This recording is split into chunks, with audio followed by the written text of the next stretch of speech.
for everyone. And I also want to acknowledge the beloved students. I think I saw some high school students here. Are they here? Yes, I want to thank you for coming along and for coming to this presentation. I had a few moments, before I go on to formally address you. I just wanted to pick an issue or two that my predecessors have raised. And they were all talking about funds for graduate studies. It's very important. And in my speech, or in the speech I'm going to read on behalf of His Excellency John Dramani Mahama, you'll see the efforts we made towards reaching. It means that we still have the capacity and we can do the same. So let me also extend the apologies of His Excellency John Dramani Mahama for not being here with you today. He sends his apologies. As until yesterday, about 7 or 8 or so, we knew he was going to come. But until I got to this position myself, sometimes I couldn't understand why some of the last minute changes would occur. But now I do. So please accept the apology. And he's asked me to stand in for him. And I'm happy to accept the responsibility for many reasons. One of them is that it is about the youth. Any party that does not prioritize the youth has lost its way. It is about the youth. It is about education. When you care about the youth, you offer them quality education. The kind of education that will take them far. You tell them the truth. The kind of truth that you can stand on. You don't tell them lies for the sake of expediency. So that when the difficulties come, you abandon the midstream. We will tell you the truth. And we urge you to work with us. That's also part of the reason why I'm happy to be here. Of course, another reason is that I'm coming back home. Yes. This is UCC.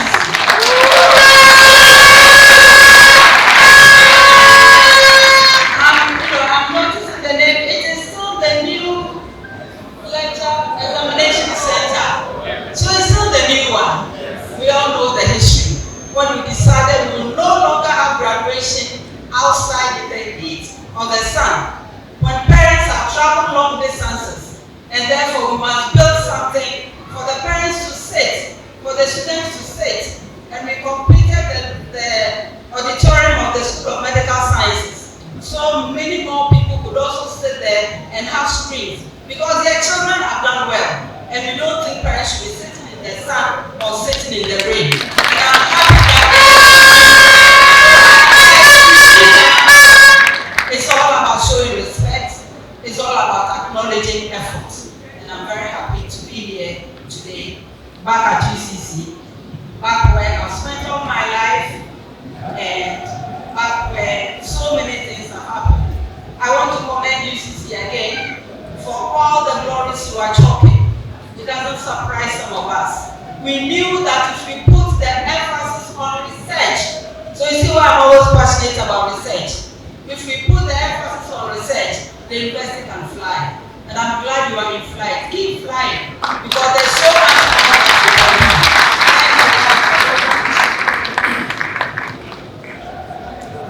They are also emphasizing research, and I'll come to that in the speech. But definitely, you are not making any policy statement without research. And data is information. It's not only the figures. It's about the qualitative, it's about the quantitative, and anything in between. Then you get a proper eyes view of what it is that you should modify, you should review, yes, not meaning cancel. You should make stronger, you should make better. That's what we need to be doing as a country. Thank you very much. So, on these few remarks, I'd like to read the speech as provided by His Excellency John Dramani Mahama. So, having observed the protocols, so the I here is the I of His Excellency. I thank you for inviting me to participate participate in the Presidential Policy Lecture Series of the Graduate Students Association of Ghana, Grasag. I find this platform very strategic and timely because it offers me the chance of interacting with and listening to a category of students who, by virtue of research skills, high-level knowledge, relevant to all aspects of our economy, and skills in critical thinking, are better placed in critiquing policies and offering instructive suggestions for policy making and policy reviews. I attach great importance to graduate education because graduate students are a great asset to national development. Indeed, as the Association of African Universities, AAU, articulated in its 2009 Abuja Declaration on Sustainable Development in Africa, university education is critical in addressing the continent's sustainability challenges. Later, in the year 2000, our own son of the land, the late Kofi Annan, had challenged Africa to make university education central to its development agenda. And I quote him, "The university must become a primary tool for Africa's development in the new century. Universities can help develop expertise, they can enhance the analysis of African problems, strengthen domestic situations, serve as a model environment for the practice of good governance, conflict resolution, and respect for human rights, and enable African academics to play an active part in the global community of scholars." End of quote. From the foregoing, it is very clear that university education is critical in developing the critical requisite knowledge and skills for coping with the challenges facing our country. The university's impact on national development is seen through its task of knowledge generation through research. Indeed, in the 21st century, we cannot talk about a university education without referring to research-based graduate studies. This is because graduate research findings, if applied to innovation, will impact greatly on policy formulation and policy implementation, thereby contribute to solving the socio-economic challenges facing our country. It is in this light that I place high premium on today's engagement, which offers me the opportunity to articulate my vision for the development of young people in our country within the context of education. I have no doubt, ladies and gentlemen, that the Graduate Students Association of Ghana plays a key role in promoting academic, professional, and socio-economic growth among graduate students on campuses of the various universities. Since membership of Grasag is made up of students who are largely pursuing research-based programs, I have no doubt that a priority need of the association relates to one key question, which is what policies can best provide adequate resources to support student research activities. This question is critical because it is through research activities that theses and dissertations, which are very crucial elements for postmasters and doctoral students, are produced. As I earlier intimated, quality research findings documented in theses and dissertations, if disseminated, has the strength of contributing immensely towards policy making and developing the service and productive sectors of our economy. For the nation to maximize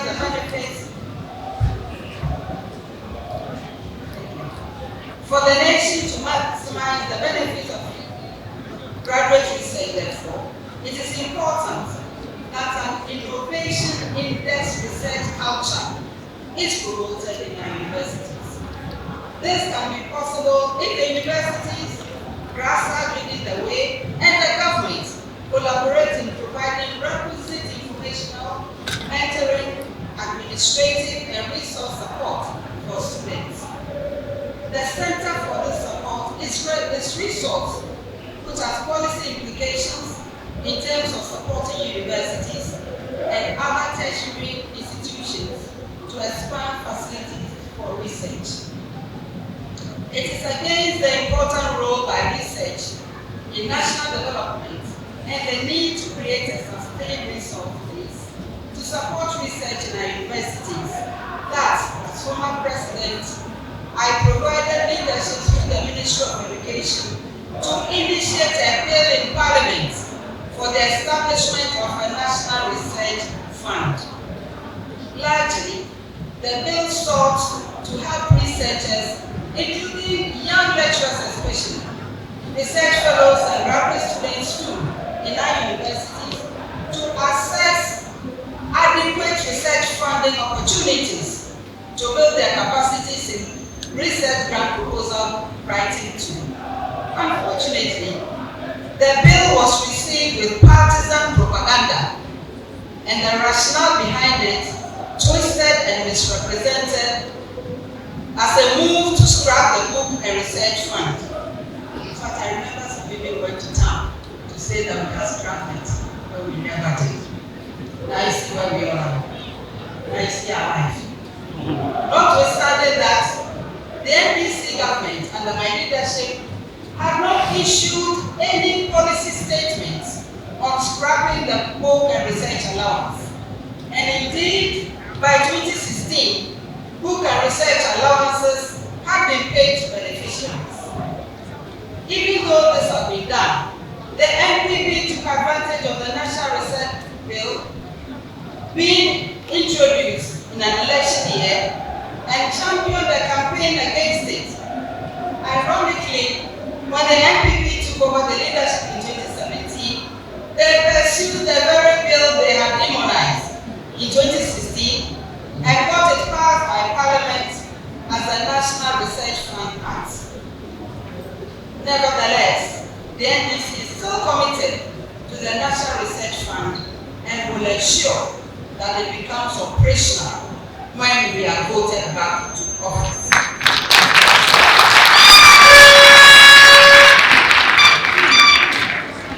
In addition to the National Research Fund, the NDC, motivated by social democratic principles, introduced financial support schemes with the aim of reducing financial burden on students.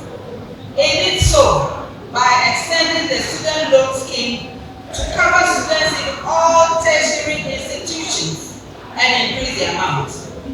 By 2016, the minimum loan amount had been increased from 650 to 1,000 and the maximum from 1,600 to 3,000.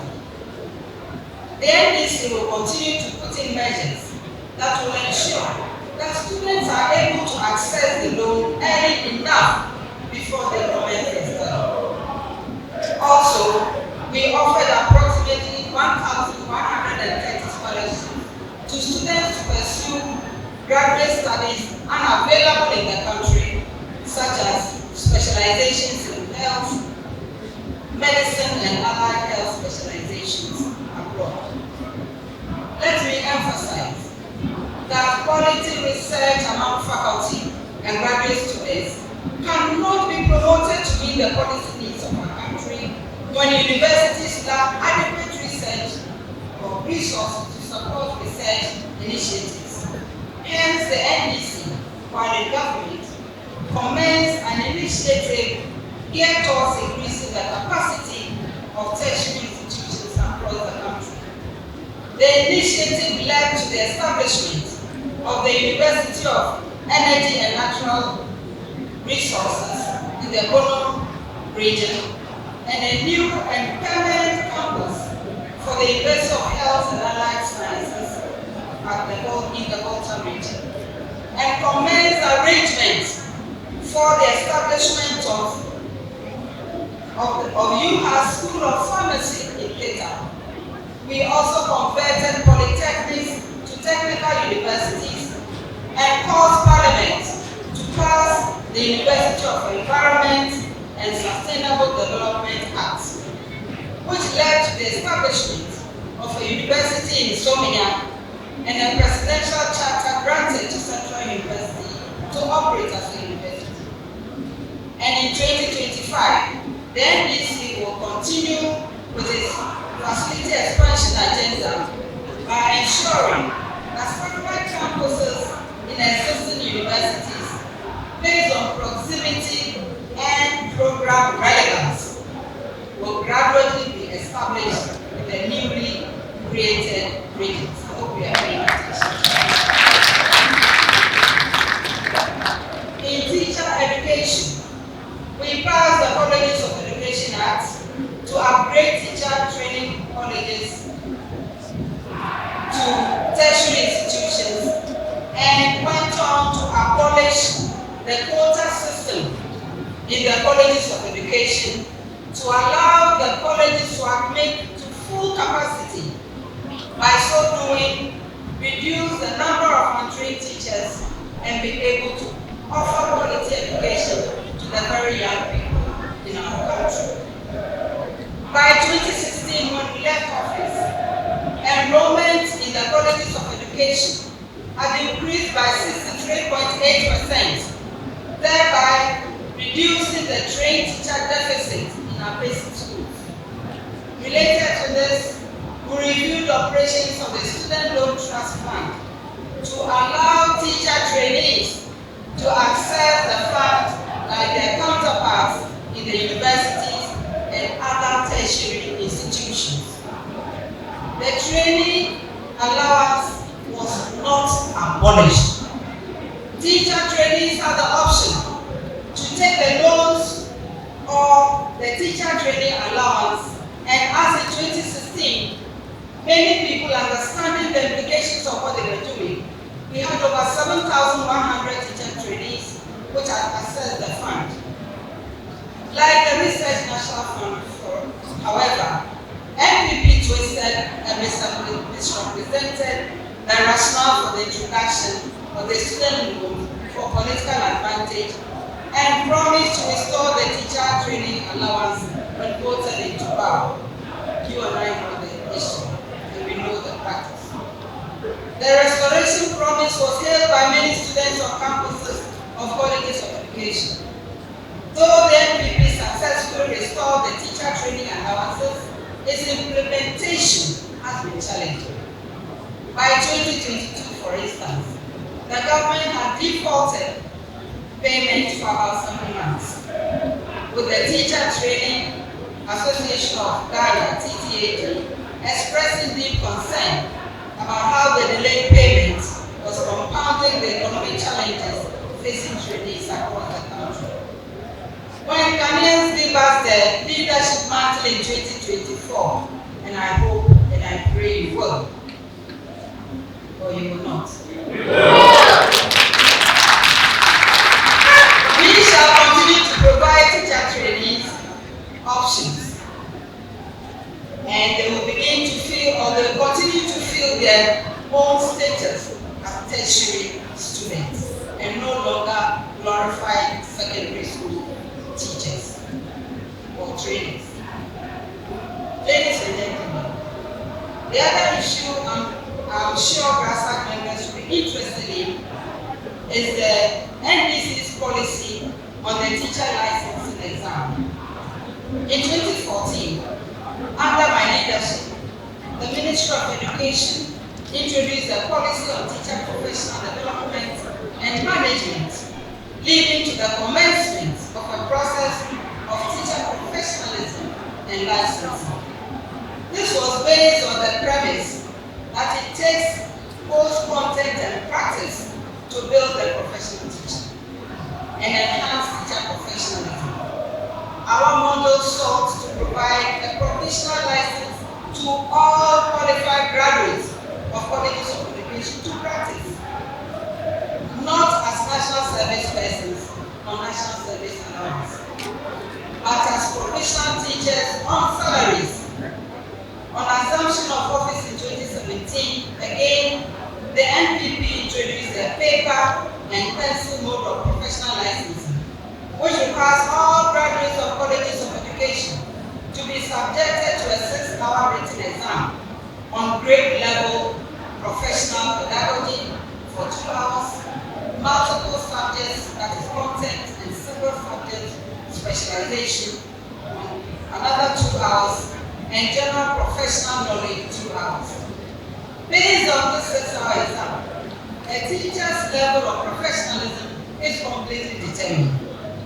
While I agree that the Education Regulators Act mandates the National Teaching Council to conduct a licensure examination for the purposes of issuance of professional licenses to teachers, the NBC, of which I am flag bearer, strongly posits that it does not take a 6-hour paper and pencil exam.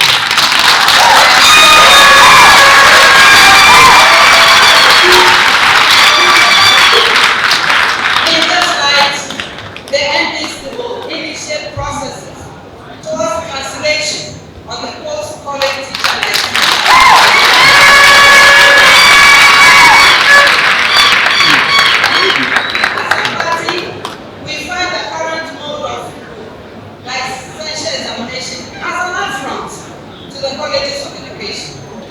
What is the sense in engaging very qualified teachers, paying them to develop